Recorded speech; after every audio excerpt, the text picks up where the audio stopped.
Admiral Kong Taeho stood at the window of Earth's orbital station and watched the alien ship pass by. It was the third inspection this month. The Galactic Council always sent their ships to check on humanity. They wanted to make sure Earth was still weak, still safe, still caged. For 300 years, this had been Earth's reality.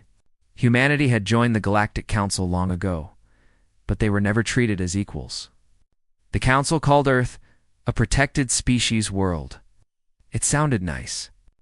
It was not nice. It meant humans were too dangerous to be trusted, too aggressive, too unpredictable. The Council feared what humans might do if they ever got real power, so they made rules. Humans could not build weapons in space. Humans could not have military ships. Humans could not leave their own solar system. Humans could only sit on their little blue planet and watch as other species flew freely among the stars. Lieutenant Hannah walked up beside the Admiral. She was a young woman with sharp eyes and an even sharper mind. She had served under Taeho for 7 years, and she hated the Council just as much as he did. "Another inspection," she said quietly. "They really don't trust us. Would you trust us?" Taeho replied. His voice was calm, but there was something hard underneath it. "They have read our history. They know what we did to each other. The wars, the bombs, the suffering. They think we are monsters." Hannah crossed her arms. "We are not monsters. We just fight hard when we need to." That is exactly what scares them. The alien inspection ship moved slowly past the station. Its scanners swept over everything, looking for weapons, looking for secrets. They would find nothing. They never did, because humanity had learned to hide very well. What the Council did not know was that Earth had been preparing for this moment for 3 centuries. In deep underground bases, human scientists built ships that should not exist. In hidden factories beneath the ocean, workers assembled weapons that broke every Council law. In secret asteroid stations, soldiers trained for a war that might never come. Every human leader for the past 300 years had added to this hidden strength. They passed the secret down from generation to generation. They waited. They prepared. They did not want revenge. They wanted something simpler. They wanted freedom. And today, finally, the Council had given them a chance to take it. Taeho's communication device buzzed. He looked at the screen and felt his heart beat faster. The message was from Earth's president, Baek Jia. It contained only 4 words. They declared war. Finally. A small smile crossed Taeho's face. It was the first time he had smiled in years. "What is it?" Hannah asked, noticing the change in his expression. "The Council has declared war on Earth," Taeho said. "They say we showed aggression during a mining dispute near Jupiter. They say we are a threat to galactic peace." Hannah's eyes went wide. "War? They're attacking us?" "They think they are." Taeho turned away from the window. "They expect us to surrender in a few days. They think we are helpless. They think 300 years of inspections kept us weak." "Right. They didn't." "No, they didn't." Taeho walked to the main control room of the station. Officers sat at their screens, going about their normal duties. None of them knew yet. None of them understood that everything was about to change. He pressed a button on the central console. A signal went out across the solar system. It reached hidden bases on Mars. It reached secret stations in the asteroid belt. It reached facilities buried in the ice moons of Neptune. It was a signal that humanity had waited 300 years to send. The signal was simple. Wake up. Across the solar system, doors began to open. Lights turned on in places that had been dark for decades. Engines that had never been tested started to roar. Ships that the Council did not know existed began to rise from their hiding places. On Earth, President Baek Jia stood before a camera. Her face was calm. Her voice was steady. Her eyes burned with something that had been building in humanity for 3 centuries. "People of Earth," she said, "today the Galactic Council declared war on us. They have decided that humanity is too dangerous to exist freely. They believe they can defeat us quickly. They believe we are weak. She paused and let the words sink in. They are wrong. For 300 years, we have hidden our true strength. We have let them think we were helpless. We have let them believe they controlled us. But we were never controlled. We were waiting. We were preparing. And now, at last, we are ready. In military bases around the world, soldiers stood at attention and watched their president speak. In homes and offices, families gathered around their screens. Everyone knew this moment was coming. Their grandparents had told them. Their parents had prepared them. Now, it was finally here. The council feared us because of what we might become, Gia continued. They were right to fear us. But they made a terrible mistake. They gave us 300 years to become something even greater. They gave us time to prepare. They gave us a reason to unite. And now they have given us permission to show the galaxy what humanity can really do. Back on the orbital station, Admiral Kung Teho watched the president's speech with pride. Beside him, Lieutenant Yoon Hana stood straighter than she ever had before. Sir, she said, the fleet is ready. All ships are reporting in. We have over 1,000 vessels waiting for your command. Teho nodded. 1,000 ships. Ships they never knew we had. Ships they never believed we could build. He looked out the window one more time. The council inspection ship was still there, still scanning, still believing it was in control. That inspection vessel, Teho ordered. Tell them to leave our space immediately. Tell them the cage is open. And tell them that Earth is coming. The message went out. The alien ship stopped scanning. For a long moment, nothing happened. Then slowly, the inspection vessel turned and fled toward the edge of the solar system. The war had begun. And for the first time in 300 years, humanity was no longer hiding. The Galactic Council had ruled the stars for 40,000 years. The oldest species, the Vorin, had conquered hundreds of worlds. Their ships numbered in the millions. Their soldiers had never known defeat. When they declared war on Earth, they expected it to be over in a week. On the Vorin homeworld, High Chancellor Kellos sat in his great chair and watched the war reports come in. He was old, even by Vorin standards, and he had seen many species rise and fall. Humans were just another problem to be solved, another aggressive species to be put in their place. Our fleets will reach Earth's solar system in 3 days, his advisor Tareem reported. We have sent 50,000 ships. Humans have nothing that can stop us. Kellos nodded slowly. Good. This war was necessary. Humans were becoming too curious, too ambitious. They needed to be reminded of their place. Yes, Chancellor. This will be a quick victory, but the quick victory never came. On the first day of the war, something impossible happened. A fleet of human warships appeared near Neptune's moons. Not 10 ships. Not 100 ships. 1,000 warships, rising from the ice like ghosts. Captain Park Soo-jin stood on the bridge of the flagship Gwanggaeto. She was 35 years old, with dark hair tied back and eyes that missed nothing. She had trained for this moment since she was a child. Her father had trained for it. Grandfather had helped build these very ships, knowing he would never live to see them fly. All ships report ready, her navigation officer announced. The fleet is at full strength. Soo-jin looked at the screens around her. 1,000 ships, each one built in secret, each one carrying weapons the Council had forbidden. Humanity had broken every rule, violated every treaty, and done it all without anyone knowing. Open a channel to all vessels, she ordered. Channel open, Captain. This is Captain Park Soo-jin of the Gwanggaeto. For 300 years, our ancestors built and waited. They worked in secret. They kept the faith. They never gave up hope that this day would come. Today, we honor their sacrifice. Today, we show the galaxy that humanity will not be caged. All ships, execute Directive 1. Ow.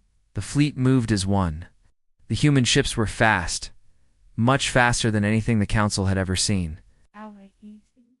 They used engines, based on principles that alien scientists said were impossible, but human engineers had found a way. They always found a way.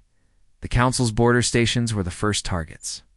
These were massive military bases that protected the edges of Council space.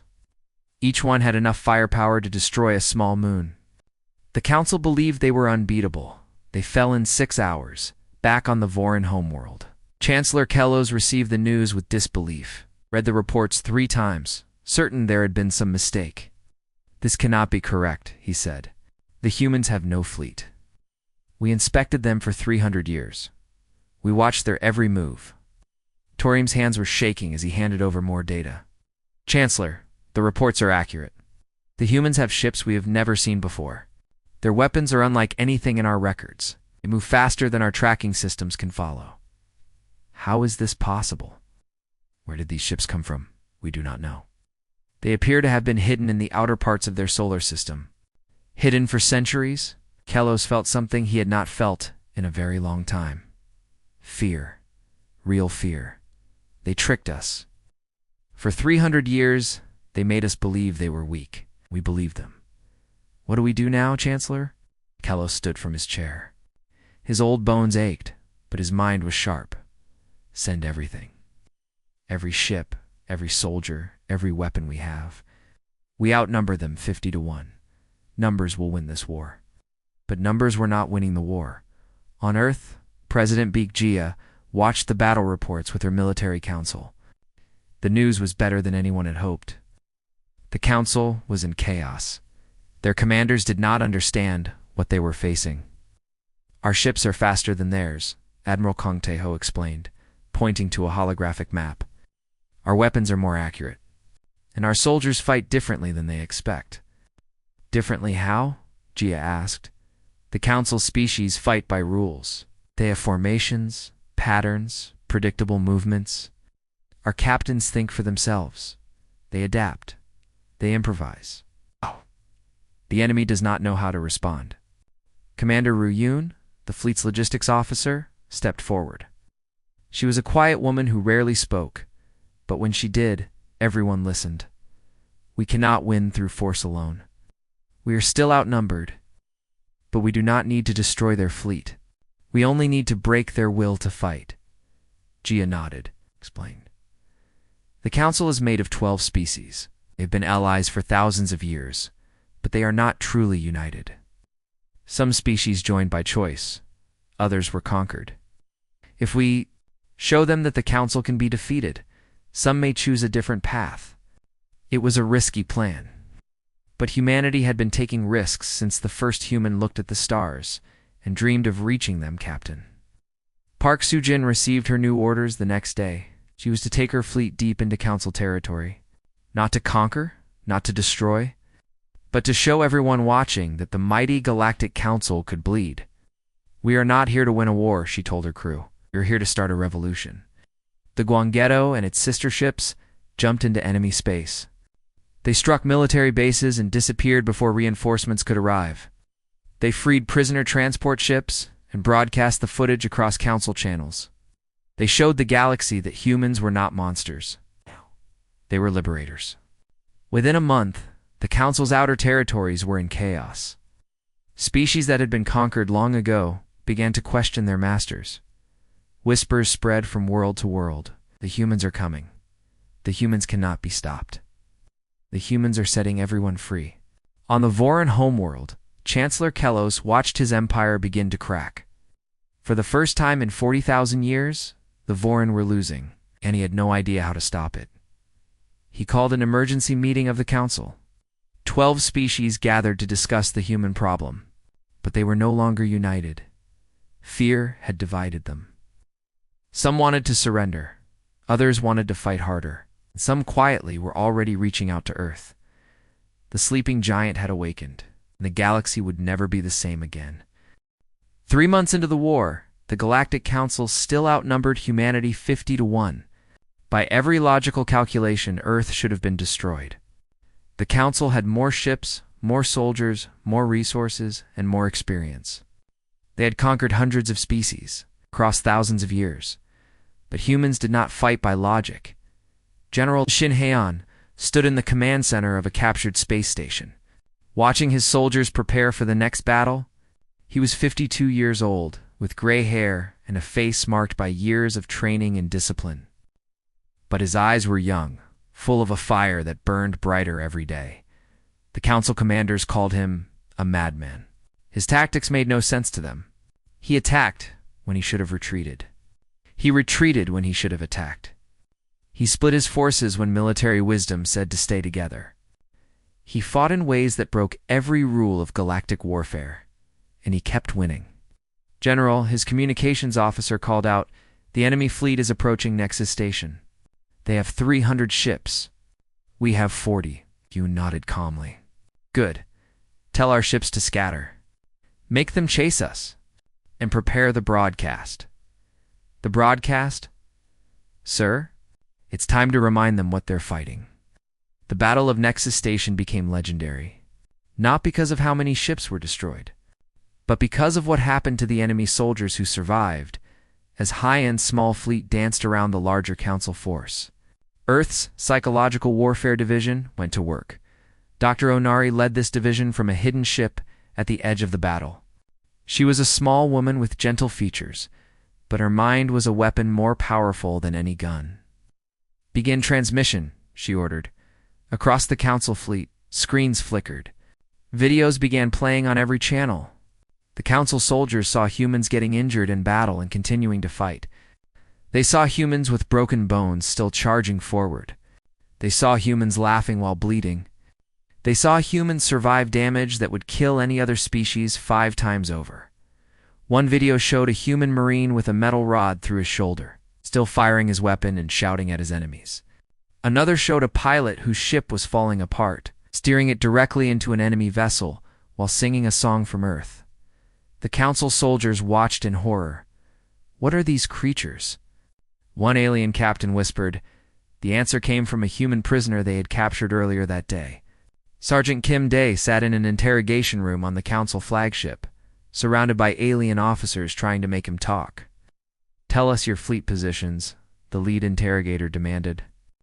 "Tell us your weaknesses," Day smiled. He had been smiling since they captured him, which made the aliens very nervous. "You want to know our weaknesses? We don't have one. You want to know our secret? We don't give up. You can break our bones. You can burn our ships. You can take everything from us. And we will still keep coming. That is impossible. Every species has limits. We don't." Day leaned forward, still smiling. "You've been ruling the galaxy for 40,000 years. You've forgotten what it's like to fight someone who has nothing to lose. We spent 300 years in a cage. 300 years being told we were too dangerous to be free. Do you understand what that does to a species? It makes us patient. It makes us angry. And it makes us very, very determined." The interrogator stepped back. There was something in the human's eyes that made his blood run cold, back at Nexus Station. General Hyen's plan was working perfectly. The Council fleet was scattered, chasing human ships that refused to be caught. Their formation was broken. Their commanders were arguing, and their soldiers were starting to refuse orders. "Sir," an alien officer reported to his captain, "the crew is asking to retreat. They say the humans cannot be killed. That is ridiculous. They are made of flesh and blood like anyone else." "Yes, sir." "But they do not act like it." This was the true human weapon. Not their ships, not their guns, but their spirit. The Council species had been at peace for so long that they had forgotten what real war looked like. They fought carefully, protecting their lives, following rules. Humans fought like each battle was their last. They took risks that seemed insane. And those risks kept paying off. Commander Ruyun coordinated the supplies from Earth's orbital station. She worked 20-hour days, moving resources across impossible distances. Keeping the fleet alive through pure willpower and brilliant planning. "We're running low on fuel for the 7th Fleet," her assistant reported. "Redirect the supply ships from Sector 9. Tell them to travel through the asteroid field. Ma'am, that route is dangerous. We could lose ships. We'll definitely lose the 7th Fleet if we don't. Take the risk." The supplies arrived. The 7th Fleet survived. Another impossible victory added to the growing list. Admiral Kung Tae-ho watched it all from Earth, coordinating the biggest war humanity had ever fought. He barely slept anymore. Every decision he made affected millions of lives. Every mistake could mean the end of everything. But he did not feel tired. He felt alive. "The Council is starting to crack," Lieutenant Yoon Hannah reported. 3 member species have requested secret talks with Earth. They want to know our terms. Ow! Our terms are simple, Tejo replied. Freedom. For everyone. No more cages. No more protected species. No more masters and servants. They may not accept that. Then we keep fighting until they do. On the front lines, Captain Park Sujin led her fleet in another daring attack. Her ship, the Guangetto, had become a symbol of human defiance. The council put a bounty on her head. They sent their best hunters after her. She defeated them all. Captain, her first officer, said, "We're receiving a message from the council flagship. They want to negotiate." Sujin shook her head. Not yet. They're not broken yet. They still think they can win. How will we know when they're broken? When they stop offering terms and start asking for mercy. The war continued.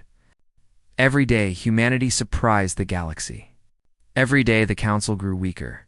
And every day, more species began to believe that maybe, just maybe, the cage that held them all could finally be opened. The humans were not just fighting a war. They were teaching the galaxy something it had forgotten long ago: hope. 6 months into the war, the Galactic Council called an emergency summit on the Vorin homeworld. The 12-member species gathered in a great hall that had hosted victory celebrations for 40,000 years. But there were no celebrations today. Today, there was only fear. Chancellor Kellos stood before the assembled leaders. He had aged a decade in 6 months. His hands trembled as he spoke. "Half of our territory has fallen," he announced. "Our fleets are in chaos. Our soldiers refuse to fight, and the humans show no signs of stopping." A leader from another species stood up. "Then we must surrender. This war cannot be won. Surrender to humans. They are a primitive species. They were supposed to be our subjects, not our conquerors. And yet they are winning." The argument continued for hours. Some wanted to fight harder. Some wanted to give up. But one voice raised a question that changed everything. "Has anyone noticed?" a quiet leader asked. "That the humans are not conquering our worlds?" The room went silent. It was true. On every world the humans touched, they did the same thing. They destroyed military bases. They freed prisoners. They dismantled the machines that kept conquered species under control. And then they left. They did not claim the worlds. They did not install governors. They did not take resources or demand tribute. They simply freed everyone and moved on. "They are not building an empire," the quiet leader continued. "They are tearing one down." Chancellor Kellos felt the truth of these words like a knife in his heart. The humans did not want to rule the galaxy. They wanted to end the idea of ruling itself. They wanted every species to be free, and that was far more dangerous than any conquest. "If they succeed," Kellos whispered, "everything we built will be destroyed. Every alliance, every treaty, every system of order, it will all collapse." On the other side of the galaxy, Ambassador Munari prepared for the most important mission of her life. She was 28 years old, small in size, but enormous in courage. She had studied galactic politics since childhood, preparing for a moment like this. "You're going alone?" Admiral Tejo asked her before she left. "Yes, that's the point. I need to show them we're not afraid. They could kill you." He smiled. "Then my death will prove what we've been saying all along. Humans don't give up, even when it costs us everything." She traveled to the Vorin homeworld in a single small ship. No weapons. No guards. Just one young woman carrying a message that would change history. The council leaders watched her walk into their great hall. She was so small compared to their massive forms. So fragile. "So human, you have come to surrender?" Kellos asked, hope flickering in his old eyes. "No," Aries' voice was calm and clear. "I have come to offer you something better." She placed a small device on the table. It projected a hologram showing stars, ships, and plans. 300 years ago, you put humanity in a cage. You told us we were too dangerous to be free. You watched us, controlled us, limited us. And you know what we did?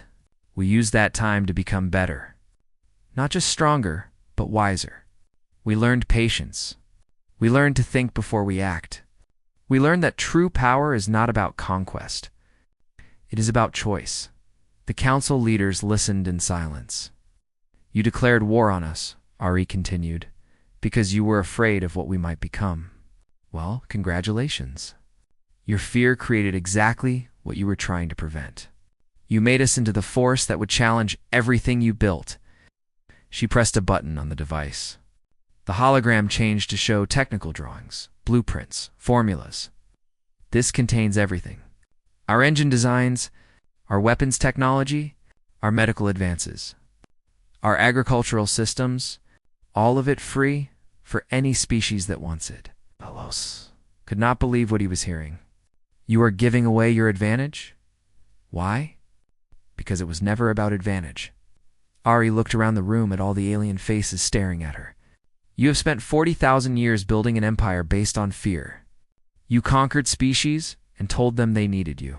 You made yourselves masters and everyone else servants. But here's the truth you never understood. The galaxy doesn't need masters. It needs partners. It needs friends. It needs equals. And you think humans should decide this? You think you have the right? We don't have the right to decide anything for anyone. That's the whole point. We're not offering to replace you as rulers. We're offering to end ruling altogether. Every species makes their own choices. Every world governs itself. No more empires. No more protected species. No more cages. A long silence filled the great hall. The council leaders looked at each other, uncertainty on their faces. For 40,000 years, they had known exactly how the galaxy worked. Now a young human woman was telling them everything could change. Finally, one of the leaders spoke. It was from a species that had been conquered by the Vorin long ago, forced to join the council against their will. I accept, he said simply. Another leader stood. I accept as well. One by one, voices joined in. Species that had been enemies began to see a new possibility. Not war without end, but peace with freedom. Chancellor Kelos watched his empire crumble with every voice. He could fight. He could order his remaining fleets to attack. But he was tired. So very tired. What guarantee do we have, he asked slowly, that humans will not simply become the new masters? Ari smiled. None. You have to trust us. I know that's hard. We were in a cage for 300 years because you didn't trust us. But here I am, alone, unarmed, standing in the heart of your power. If we wanted to conquer you, would I be here like this? It was not logic that convinced Kelos. It was the look in her eyes. The absolute certainty that she believed what she was saying, the complete lack of fear. Perhaps the old chancellor said finally, we were wrong about humans. Perhaps you are not monsters after all. We are exactly what you made us, Ari replied. You gave us 300 years to think about freedom. We thought about it very carefully, and now we want to share what we learned. She reached out her hand in the human gesture of friendship. After a long moment, Chancellor Kelos took it. The war was not over yet. But in that great hall, with that simple handshake, the ending became certain. The galaxy was about to change forever. 1 year after the war began, it ended. Not with Earth's defeat, as the Council had expected. Not with total victory either. It ended with something nobody had predicted. It ended with hope. The Galactic Council dissolved on a quiet morning. 12 species that had ruled together for 40,000 years simply agreed to stop. There were no final battles, no dramatic last stands, just a signing ceremony on a neutral space station, where leaders put their marks on a document that changed everything. Admiral Kung Teho watched the ceremony from the bridge of Earth's newest station. He stood straight despite his exhaustion. He had not slept properly in a year. He had made decisions that cost lives and saved lives. He had carried the weight of humanity's future on his shoulders. But today, that weight felt lighter. Captain Park Soo-jin stood beside him. Her famous ship, the Gwanggaeto, floated nearby, its hull scarred from 100 battles. She had become a hero during the war. Songs were sung about her on a dozen worlds. But she did not feel like a hero. She felt like someone who had done what needed to be done. It's really over, she said quietly. "This part is over," Taeho replied. "The next part is just beginning." Through the station's great windows, they could see ships from dozens of species gathering. Not for war, for the first meeting of the new Galactic Assembly. Every species would have an equal voice. Every world would govern itself. No masters. No servants. No cages. General Shinhaen arrived next. The man who had become legend for his impossible tactics looked older than his years. War had changed him, as it changes everyone. "I never thought I would live to see this day," he said. "I trained my whole life to fight. I never learned how to do anything else." "You'll learn," Taeho said. "We all will." Ambassador Munari was the last to join them. The young woman who had walked alone into the council's heart looked tired but satisfied. She had worked without rest since that first meeting with Kelos, building bridges between species that had been enemies for thousands of years. "The assembly is ready," she announced. "Representatives from 37 species have arrived. More are coming." Ada 7 Sujin repeated. "A year ago, we were alone. Now we have 37 allies." "Not allies," Ari corrected gently. "Friends. There's a difference." They watched together as the assembly began its first session. Species that had conquered each other, fought each other, hated each other for generations, now sat at the same table. It was awkward. It was difficult. But it was happening. President Beekjia gave the opening speech. She stood before representatives of the galaxy and spoke simple words. For 300 years, humanity dreamed of this moment. We dreamed of walking among the stars as equals. We dreamed of meeting other species, not as subjects or masters, but as neighbors. Today, that dream becomes real. Not because we won a war, but because we chose together to try something new. It will not be easy. We will disagree. We will struggle. We will make mistakes. But we will face those challenges as free peoples, making our own choices, writing our own future. The assembly applauded. Even former enemies clapped their hands or made their species gesture of approval. It was not perfect unity, but it was a start. Later that evening, Admiral Taeho walked through the station's observation deck alone. He looked at the stars and thought about everyone who had made this moment possible. The engineers who had built ships in secret, the soldiers who had fought and died, the leaders who had kept the faith for 300 years. Lieutenant Yoon Hana found him there. She was a captain now, promoted for her service during the war. But she still called him Admiral, and he still valued her opinion above almost anyone else's. "Sir," she said, "we're receiving signals from the edge of the galaxy. Unknown species. They've been watching us." Taeho turned to look at her. "Watching us?" "The war. The changes. Everything. They want to meet us." "What do we know about them?" "Nothing. They're completely unknown. Beyond anything in council records." For a moment, Taeho felt the weight return. New species meant new challenges, new possibilities for conflict, new dangers. But then he smiled. The same smile he had worn the day the council declared war. "Tell them we'll be there," he said. "Tell them humanity has been waiting 300 years to make new friends." Hannah nodded and left to send the message. Taeho looked back at the stars. They stretched out forever, infinite points of light representing infinite possibilities. For 300 years, humanity had looked at those stars through the bars of a cage. Now, the cage was open, and the stars were waiting in the assembly hall. Species that had been enemies began to laugh together. On a dozen freed worlds, people celebrated their first day of true independence. Across the galaxy, children looked up at the night sky and dreamed of adventures their parents never could have imagined. The war had cost so much. Lives lost. Families broken. Wounds that would take generations to heal. But something had been born from that suffering. Something precious and fragile and absolutely worth protecting. Freedom. Real freedom. Not given by masters, but earned by everyone together. Captain Park Soo-jin returned to her ship. She walked through the corridors where her crew had fought and bled and never given up. Tomorrow, the Guangato would fly again. Not into battle. into the unknown.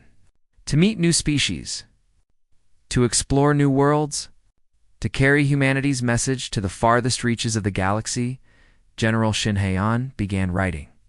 He would spend years recording what he had learned about war, so that future generations might avoid the same suffering. His words would become required reading in academies across the galaxy. Ambassador Moonairy returned to her work. There were treaties to negotiate, disputes to resolve, trust to build. The galaxy would not change overnight, but it would change. She would make sure of it, and Admiral Kong Tae-ho finally rested. He sat in his quarters and looked at a photo of his grandfather, the man who had started building the secret fleet so long ago. The old man had known he would never see the ships fly, but he had built them anyway, trusting that future generations would finish what he started. "We did it," Tae-ho whispered to the photo. "We finally did it." Outside his window, the stars shone bright. A new day was dawning for the galaxy. And somewhere out there, beyond the edge of known space, new friends were waiting.